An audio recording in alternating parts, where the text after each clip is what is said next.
दोस्तों आपने bullock cart यानी बैलगाड़ी तो देखा ही होगा, लेकिन क्या आपने कभी ऑस्ट्रिच कार्ट देखा है? 1930s में बहुत सारे ऐसे ऑस्ट्रिच कार्ट्स भी होते थे, लेकिन इसको डिसकंटिन्यू क्यों कर दिया गया? और क्या आपको पता है कि समुद्र के गहराइयों में साइंटिस्टों को एक अजीब साउंड सुनाई दिया है जो कि बहुत ही यूनिक है। तो वो आखिर किसका आवाज हो सकता है? जानने के लिए वीडियो को लास्ट तक देखते रहो। फैक्ट नंबर 10, क्रोकोडाइल्स यानी मगरमच्छों का अगर आप दांत को नोटिस करोगे तो आप नोटिस करोगे कि वो बहुत ही व्हाइट होता है, एकदम सादा दांत रहेगा उसका। तो ऐसा क्यों बाकी जानवरों के कंपैरिजन में? इनफैक्ट बहुत सारे इंसान के कंपैरिजन में भी उसका दांत चमकता हुआ लगता है, ऐसा लगेगा कि डेली ब्रश करता है। तो मैं आपको बता दूं कि क्रोकोडाइल का जो दांत होता है ना, वो बहुत ही जल्दी जल्दी रिसाइकल होता है, रेन्यू होता है, टूट के फिर वो न्यू ग्रो होता है। और पूरे लाइफ में आप इस आर्टिकल्स को देखो 50 बार, एक एलिगेटर के लाइफ में 50 बार उसका दांत रिप्लेस होता है। एंड यही वो रीजन है कि जो नया दांत आता है वो बिल्कुल व्हाइट होता है, और जब भी हम देखते हैं तो उसका व्हाइट ही देखेंगे क्योंकि वो फ्रेश दांत है। 50 बार उसके जीवन भर में रिप्लेस होता है दांत। और एलिगेटर का एवरेज जो पूरा लाइफ स्पेन होता है,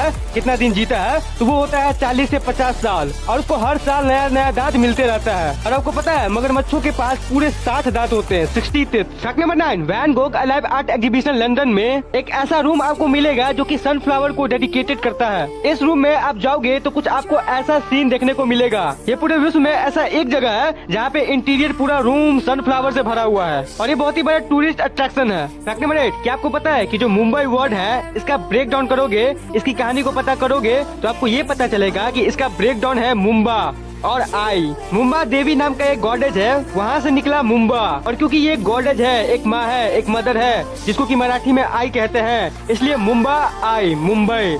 तो ऐसे पड़ा मुंबई का नाम। हम लोग इतने बार मुंबई मुंबई सुनते हैं, बट इसका मतलब शायद आप आज पहली बार जान रहे होंगे। फैक्ट नंबर 7, बिहार का आपने लेटेस्ट एक न्यूज सुना? एक लड़का जो कि क्लास 12 का एग्जाम देने जा रहा था, वो जब हॉल में गया तो पता चला कि जितने भी वहाँ पे जो स्टूडेंट्स हैं वो सब लड़कियाँ हैं। उस सीन को देख के मतलब एक लड़का और 500 लड़कियाँ, इसको देख के वो लिटरली बेहोश हो गया, फेंट हो गया। मतलब ऐसे मजाक वाला बेहोश नहीं, एक्चुअल में मेडिकली बेहोश हो गया, और फिर उसको हॉस्पिटल एडमिट करवाया गया। मतलब ब्रेन कैसा चीज है, ऐसा भी हो सकता है क्या? इतना नर्वस हो गया कि बेहोश होकर हॉस्पिटल चला गया। Oh my God.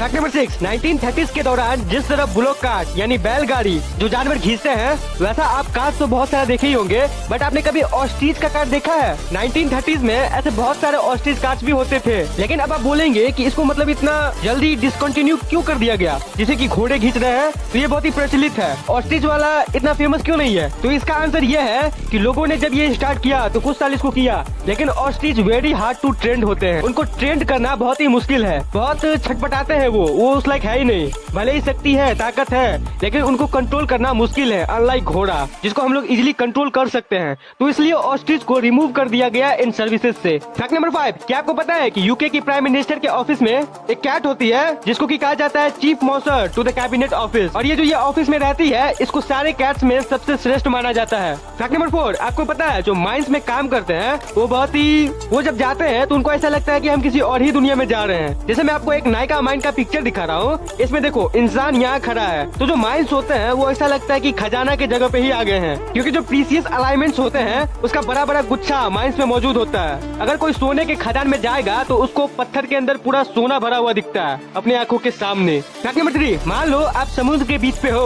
और आपके हाथ पे एक ऑक्टोपस आ गया, तो क्या है कि ऑक्टोपस जनरली वेनमस नहीं माने जाते हैं, लेकिन एक ऑक्टोपस है जिसका अगर जहर आपके अंदर चला गया तो इंसान बच ही नहीं सकता, और वो है ब्लू ऑक्टोपस। मेडिकली अगर बताऊं तो ऑलमोस्ट हर चीजों का एंटी वेनम मौजूद है हमारे पास, टेक्नोलॉजी के पास, लेकिन ब्लू ऑक्टोपस अगर आपके अंदर वेनम इंजेक्ट कर दिया तो कोई इसका एंटीडोट नहीं है। मतलब अगर ये हाथ पे आ गया, काट लिया, तो जिस टाइम आपके अंदर वो काटा तब से मरना तय है, कोई नहीं बचा सकता आपको। कितनी गजब बात है ना, मतलब डेंजरस वाला गजब। फैक्ट नंबर 2, क्या आपको पता है कि समुद्र के अंदर जो हम लोग मिस्ट्री कैटेगरी में बात करते हैं, तो समुद्र से ज्यादा रियलिस्टिक मिस्टीरियस और कुछ भी नहीं है। अंडर वाटर में बहुत सारे साउंड और फ्रीक्वेंसी रिकॉर्ड हुए हैं जो कि सवाल खड़ा कर देती है कि हमें आखिर कितना पता है।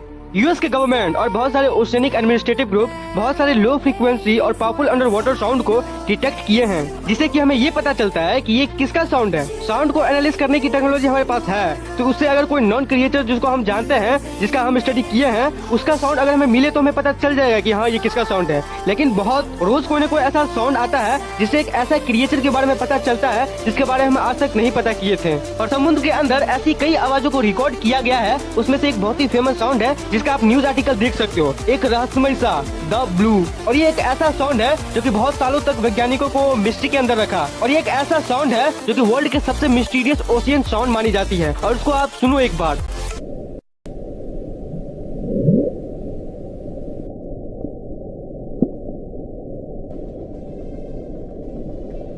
अब आप कहोगे कि इस साउंड का कोई मतलब थोड़ी ना है, लेकिन ये जो साउंड डिटेक्टिव डिवाइस होते हैं वो वैसे ही काम करती है, फ्रीक्वेंसी को रीड करती है। और ये जो साउंड है ये अपने आप में ही बहुत यूनिक साउंड है और वैज्ञानिकों को इसका आंसर आज तक नहीं मिला। अभी तक वैज्ञानिकों ने यही बताया है कि ये आइसबर्ग क्रैकिंग और कुछ बड़ा सा ग्लेशियर जो कि टूट कर अलग होता है उससे रिलेटेड कोई साउंड है। फैक्ट नंबर 1, इंडिया के 2023 के बजट का आप टोटल बजट देखोगे कि सरकार कितना खर्चा करेगी देश पे, तो वो आएगा 45 लाख करोड़ रुपए। तो 45 लाख करोड़ रुपए एलोकेट हुआ है। तो बजट पूरा साल का होता है, 365 डेज का। तो इसका मतलब आप इस फिगर को देखो, तो इसका मतलब आप इस फिगर को 45 लाख करोड़ को डिवाइड करोगे 365 दिनों से एवरेज आइडिया निकालने के लिए, तो वो आएगा करीब 12,328 करोड़।